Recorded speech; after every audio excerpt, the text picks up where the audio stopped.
Saya waktu itu bilang, mumpung kalian di sana, kalian menangis, ya, menangis dalam latihan, menangis saat uji coba. Lebih baik nangis di sana, bukan nangis di sini. Kalian sendiri yang bicara sama saya, mau main di Piala Dunia U17, bener? Kalian yang mau main kan? Ya. Artinya apa? Jangan jadi beban, tapi jadi target kalian. Ya, ini kesempatan yang belum tentu terjadi. Satu generasi di lapangan disiplin sama formasi. Ya, tugasnya apa harus disiplin. Ini bukan permainan individu. Ya, fokus ya. Jaga kesehatan. Berkorbanlah beberapa hari ke depan ini, sayang. Karena ini momen sejarah yang belum tentu terulang lagi. Karena itu tadi, bahwa ternyata level tim nasional kita lawan klub youth di Jerman kita masih banyak kalahnya. Jadi sebenarnya ada gambarannya juga ya Bung Toel, ada di mana level kita ketika beruji coba dengan tim-tim asal Jerman. Karena ketika kita menang lawan Paderborn, kemudian juga kita agak susah disebut. Iya. Kita satu lagi kalah ketika menghadapi tim-tim yang sudah ada di Bundesliga Youth ya. Jadi kalah menghadapi Eintracht Frankfurt, Köln dan juga Mainz. Artinya memang level kita belum sampai di topnya bahkan untuk level youth di Jerman. Jadi memang ini yang kemudian membuat harus pikir keras lagi tentunya Bung Toel Bima Sakti untuk menghadapi Piala Dunia U17 nanti ya. Iya, makanya karena ini Nalar TV kita berpikir nalar pakai hasil uji coba memang belum mengesankan atau tidak mengesankan. Tapi ya nggak apa-apa karena orientasi kita lihat tim muda U17 ini seperti apa. Menurut saya sih pasti ada progres, individual progres, unit progres, tim progres ada. Tapi sebetulnya hasil uji coba hanya memperlihatkan bahwa ada di mana level tim nasional youth kita. Begitu berhadapan dengan youth yang Bundesliga, Mainz, Köln maupun Eintracht Frankfurt, ternyata kita masih kalah. Itu aja sih. Memang kita berada di grup yang tidak mudah. Ya. Ini misi sulit bagi Bima Sakti dan tim asuhan dia. Ekuador yang akan menjadi lawan kita pada tanggal 10 November di Stadion Gelora Bung Tomo, Surabaya. Bukan tim sembarangan. Ini menjadi salah satu tim terkuat dari Amerika Selatan. Belum lagi setelah itu pertandingan kedua, dari tanggal 10 ke tanggal 13 kita menghadapi Panama. Setelah Panama 3 hari kemudian kita menghadapi Maroko. Ini semua tim-tim yang berpotensi besar untuk bisa mengalahkan kita. Memang harapan dari Erick Thohir sebagai ketua umum melihat tim kita ini, Arkan Kakak dan kawan-kawan terus melaju sampai ke fase knockout. Artinya keluar dari fase grup. Kita berada atau di babak 16 besar sampai 8 besar itu menjadi harapan. Namun untuk mencapai ke sana kan tidak mudah. Terus kalau melihat dari kekhawatiran, berarti tadi kekhawatiran belum siap ya. Nah, hanya persiapan 4 bulan. Terus Bima Sakti dipilih. Apakah tepat Coach Bima untuk menangani tim yang hanya 4 bulan ini? Bebannya berat banget, Bang. Harus setidaknya tidak dibantai lah. Tidak ada target dari PSSI sebetulnya. Target dari presiden mau. Iya, presiden. Lost group ya? Ngeri ya, bukan masuk final katanya. Masuk final? Iya, saya pernah baca. Moga-moga yang nulis berita itu salah.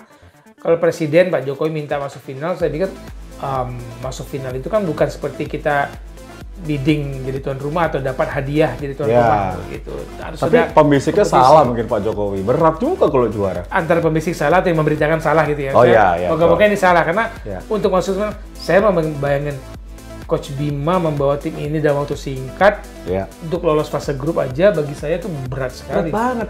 Jadi kata orang yang tunggu undian, enggak, gue nggak mau undian.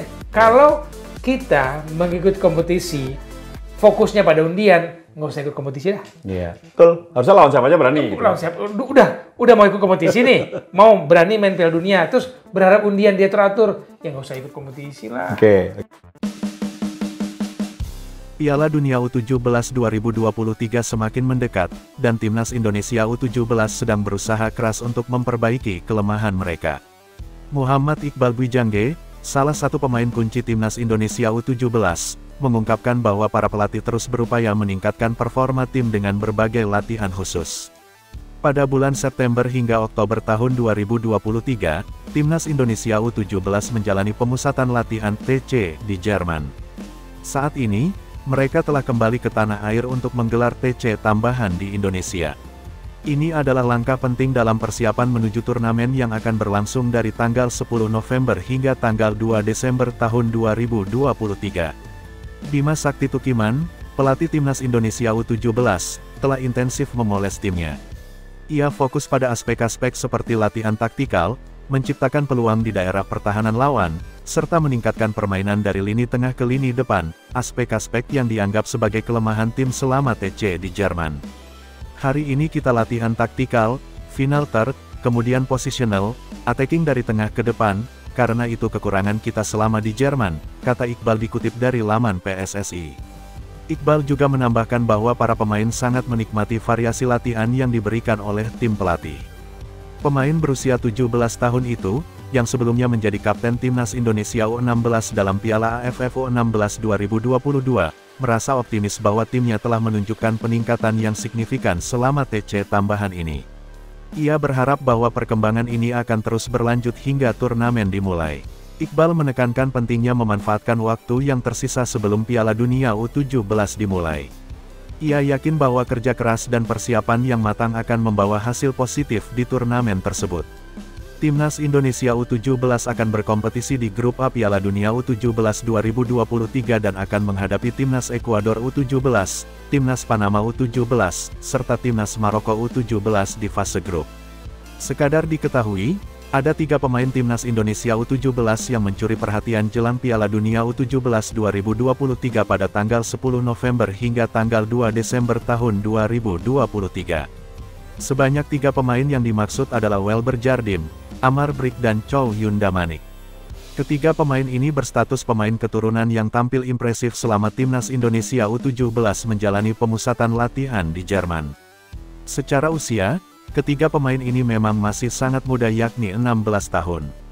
Namun, bukan berarti itu menjadi alasan untuk tidak memanggil Welber Jardim dan kawan-kawan ketika Timnas Indonesia U23 ambil bagian di Piala Asia U23 2024 pada April-Mei tahun 2024.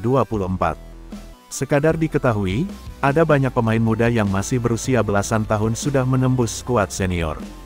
Ambil contoh pemain muda Barcelona yang baru berusia 16 tahun, Yamin Lamal. Meski baru berusia 16 tahun, Yamin Lamal sud mengemas 2 caps bersama Timnas Spanyol senior.